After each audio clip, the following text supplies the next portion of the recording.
안녕하세요, 가치형입니다. 6월 10일 월요일 국내 시장이 마감되었습니다. 자, 오늘은 전체적으로 시장 분위기가 좋지 않았던 것 같습니다. 물론 오후장에 조금은 반등을 해주었지만 다시 동시효과에 이렇게 크게 빠지면서 결국 코스피는 0.8% 가까운 약세 흐름으로 마감이 되었고, 그리고 코스닥은 0.17% 약세 흐름과 함께 양시장 모두 오늘은 좋지 않은 흐름이었습니다. 그리고 코스피 상위 종목들을 살펴보면 자, 오늘은 특별하게 상승다운 상승이 나온 종목은 없었던 것 같아요. 다만 2차원지 관련주라든지 또 삼성전자를 중심으로 해서 반도체 관련주까지 전체적으로 기술주의 약세 흐름이 나왔었고, 그리고 코스닥도 오늘 전체적으로 흐름이 좋진 않았습니다. 다만 오후장에 전력설비 관련주에 강한 상승이 나왔어요. 인도네시아에서 40조 원의 송전망 구축 소식이 나왔고, 그 때문에 한전산업을 중심으로 해서 다양한 전력설비 관련주에 급등이 나왔습니다. 그래서 그쪽 업종을 제외했다면 오늘은 딱히 눈에 띄는 업종은 없었던 것 같고요.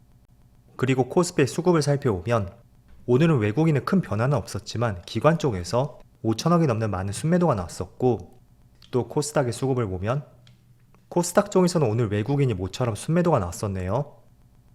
그리고 삼성전자, 오늘 기관 외국인 모두 1,000억 이상의 많은 순매도가 나왔습니다. 그래서 규모를 비교해보면 6월 들어서는 처음으로 기관과 외국인의 많은 순매도가 나왔다고 볼 수가 있고, 반대로 하이닉스, 이 종목은 오늘도 외국인의 순매수가 들어왔습니다. 그래서 지난 한 달 동안의 수급을 봐도 거의 3일 빼고 계속 순매수가 이어지고 있어요. 규모도 2조 원 가까이 순매수가 들어오고 있죠. 그리고 오늘 선방했던 현대차, 기관과 외국인의 양매수가 들어왔고, 그리고 지난주에 한 차례 강세림이 나왔었던 에코프로 그룹주, 에코프로는 오늘 외국인의 순매도가 있었고, 에코프로 BM도 외국인의 순매도가 나왔습니다. 자, 그럼 이어서 주체별 매매 동향에 대해서 살펴보도록 하겠습니다.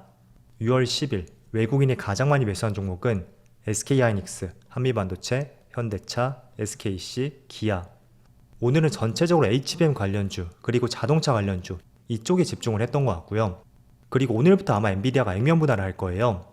그래서 그 기대감이 하이닉스라든지 한미반도체로 집중되지 않았을까, 그렇게 생각을 해볼 수가 있고, 또 기관은 JCS 메디칼, SK, 한국가스공사, 오리온, 효성중공업 이렇게 순서대로 매수를 했습니다. 자, 이어서 해외 증시를 보겠습니다. 오늘은 전체적으로 코스피, 코스닥 모두 시장 흐름이 좋지 않잖아요. 어떻게 본다면 예정된 흐름이라고도 할 수가 있었는데, 자, 지난주 금요일날 미국 증시를 보면 나스닥은 마이너스 0.2%, 그리고 S&P 500은 마이너스 0.1%였죠. 그리고 다우지수도 0.2%의 약세 흐름이 있었습니다. 물론 큰 폭의 하락은 아니었습니다. 하지만 전체적으로 위에 꼬리를 조금 달고 있어요. 그래서 고가 대비로 비교해보면 조금 더 낙폭이 컸다고 할 수가 있고, 또 반도체를 보면 반도체도 비슷했었네요. 마이너스 0.2%. 반대로 아시아 증시를 보면 지금 일본 니케이는 0.6%의 상승이 나오고 있고, 대만 증시는 오늘 휴장이더라고요. 그리고 중국 증시도 마찬가지로 휴장입니다. 그래서 전날에 미국 증시가 조금은 약세로 마감이 되었지만 우선적으로 일본 증시는 흐름이 괜찮은 것 같고, 국내 증시만 조금은 시장 흐름이 좋지 않은 것 같습니다. 자, 우선은 오늘 시장이 좋지 않은 것은 지난주 금요일에 미국에 고용지표가 있다고 말씀드렸어요. 그 고용지표를 확인해 보니까 생각보다 고용이 굉장히 좋게 나왔습니다. 일단 연준이 가장 많이 참조를 하는 것은 크게 두 가지가 있습니다. 첫 번째는 고용이고, 또 두 번째는 소비자 물가지수예요. 그래서 그 두 개 중에 하나라고 할 수가 있는 고용지표 데이터가 지난주 금요일에 발표가 되었고, 그리고 신규 일자리 수가 27만 명이 늘었다고 발표가 되었습니다. 이거는 다우존스가 집계한 전망치에서 30% 이상 많은 수치이고, 또 지난달 증가폭은 16만 명이었거든요. 그래서 그것과 비교를 해본다고 해도 거의 50%가량 증가한 것을 알 수가 있습니다. 자, 그래서 지난주 수요일에 발표가 되었던 서비스업 지수도 다시 확장세로 전환이 되었고, 또 고용도 다시 뜨겁게 돌아섰다는 것은 여기 주황색 타이틀에 나와 있는 대로 다시 한번 금리 인상 시기가 지연될 수 있다는 가능성으로도 읽어볼 수가 있습니다. 그래서 시티은행이라든지 JP모건 모두 7월로 금리 인하를 전망을 했었다면 시티은행은 9월로 전망을 했고, JP모건은 11월로 늦추었다고 해요. 그래서 그런 부분이 전반적으로 미국 증시가 조금은 약세를 보이게 했고, 또 이어서 코인 시장이라든지 국내 시장까지도 영향을 미쳤던 것 같습니다. 그래서 기술주가 전반적으로 약세 흐름이 나왔다고 보시면 될 것 같아요. 자, 그런데 이런 내용은 지난 3월부터 계속 꾸준히 나왔었고, 그걸 소화해 가면서 시장이 하락이 나왔다가 다시 또 반등이 나오고, 또 약세로 전환되었다가 또 반등이 나오는 이런 흐름들이 계속 반복이 되고 있습니다. 그래서 기사 타이틀을 보면 조금은 부정적이라 볼 수 있겠죠. 그렇지만 이런 내용들로 인해서 주가의 움직임은 계속 시장에 반영이 되고 있고, 이런 출렁이는 과정들을 계속 소화해 나가면서 시장이 등락을 반복한다고 할 수가 있습니다. 그래서 저는 오히려 금리 인하 시점이 지연이 되었다고 해도 이런 노이즈들이 충분히 시장에 반영이 되고 있고, 그 노이즈를 계속 소화해 나가는 시간을 가져간다면 적어도 정말로 3분기 직전에 가장 빠른 것은 9월로 나와 있는데, 최소한 7, 8월쯤에는 정말로 금리 인하 시점에 대한 기대감이라든지 그로 인한 기술주의 주가 상승, 그런 흐름들을 충분히 확인해 볼 수가 있을 것 같습니다. 그래서 오늘 시장이 조금은 빠지고 있지만 조금은 중장기적인 관점으로 시각을 가져보시고요. 그 중장기적인 방향성으로는 결국은 우상향으로 갈 수밖에 없다는 것을 생각을 해보시면 좋을 것 같습니다. 자, 그리고 이번 주는 정말 중요한 일정이 두 가지가 있습니다. 당장 이번 주 수요일 밤에 저녁 9시 30분이 될 거예요. 그때 미국의 5월 CPI 지수 발표가 있고요. 또 그날을 넘겨서 13일 새벽에는 미국의 FOMC가 연달아 있습니다. 그래서 전체적인 금리 인하 방향성을 읽어볼 수가 있는 이번 달에 가장 중요한 일정이 될 거라고 생각이 되고요. 어쨌든 지금 고용은 좋지 않게 나왔습니다. 그렇지만 물가가 조금은 잡히는 것이 보인다면 다시 한번 FOMC에서도 약간의 시차를 두고 기대감을 가져볼 수가 있겠죠. 그래서 고용은 비록 좋지 않게 나왔지만 그 노이즈를 계속 시장이 소화해 나가고 있고, 그 과정 안에서 미국의 CPI 지수를 통해서 13일날 어떤 중요한 발표가 나올 수도 있으니까 국내 시장으로 이번 주 목요일날 시장의 흐름을 중요하게 살펴보자고 말씀드리겠습니다. 자, 그래도 지금 촬영 시점이 1시 30분쯤 되었는데 코스피가 밑에 꼬리를 달고 많이 회복을 하고 있어요. 장중한 때는 마이너스 1.2%였다면 지금은 빨간 양봉으로 시가를 뛰어넘었다고 할 수가 있고, 오늘의 시장 흐름을 이렇게 생각해 보시면 좋을 것 같아요. 지난주 금요일날 크게 갭상승으로 출발했고 종가도 상당히 높은 위치에서 마무리가 되었습니다.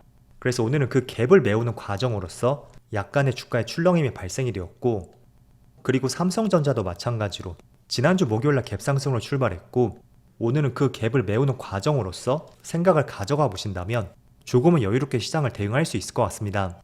그래서 너무 나쁘게만 보지 마시고요. 일단은 느리지만 전체적으로 우상향 흐름이 나오고 있잖아요. 그래서 충분히 금리 인하 기대감도 있고 그 과정에서 노이즈는 생길 수는 있지만 큰 흐름은 변하지는 않을 것이다. 저는 그렇게 생각을 하고 있습니다.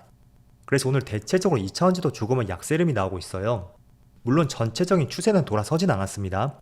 그렇지만 본격적으로 미국에서 금리 인하가 시작이 된다면 대표적인 고PER, 고PBR주들 2차원지 흐름도 충분히 돌아설 수 있는 모멘텀은 될 수 있다고 생각이 됩니다. 그래서 저는 오히려 하반기에는 2차원지 관련주를 주목을 해보는 것도 괜찮은 전략이 될 거라고 생각이 되고, 물론 그렇다고 무작정 매수하는 건 아닙니다. 정말로 추세가 돌아서는지 그런 것들은 꼭 확인을 하셔야 되고, 그 추세가 돌아서는지 우리가 체크를 하기 위해서는 제가 몇 가지 내용을 말씀드렸습니다.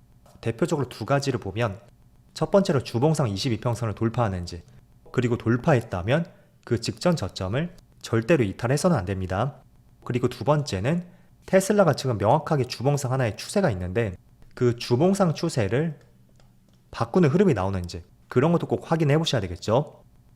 자, 그리고 며칠 전에 한 가지 제가 말씀드렸던 업종 중에서 원전 관련주를 한번 주목해보자고 말씀드렸습니다.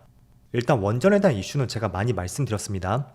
그런데 체코 수주와 관련해서 빠르면 이번 달 말에 발표 예정인 만큼 이번 달만큼은 기대감이 충분히 있다고 생각이 됩니다.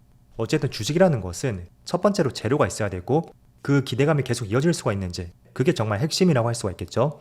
그래서 체코 수주권 지금 2파전으로 좁혀져 있는데 이르면 이번 달 말에 발표될 예정인 만큼 그 기대감이 이번 달은 계속 이어질 가능성이 있고, 또 두 번째는 얼마 전에 정부에서 11차 전력 수급 기본계획 초안이 나왔고 그 내용들을 살펴보면 대형 원전 3기, 그리고 소형 모듈 원전, SMR이라고 하죠. 4개의 신규 원전 건설 계획이 잡혀 있습니다. 그래서 이게 일단은 국회에 보고가 될 텐데 계획대로 확정이 될지 모르겠어요.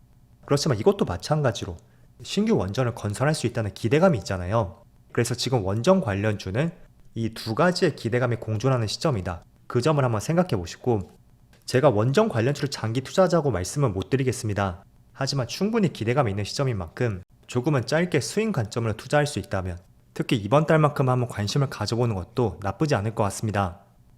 자, 일단 오늘은 시장 흐름이 전반적으로 좋진 않았습니다. 그렇지만 지난주 금요일에 크게 시장에 반등이 나왔던 만큼 오늘은 살짝 그 갭을 메우고 조금은 쉬어갔다고 생각을 해보시고요. 이번 주 수요일과 목요일에 중요한 일정이 있죠.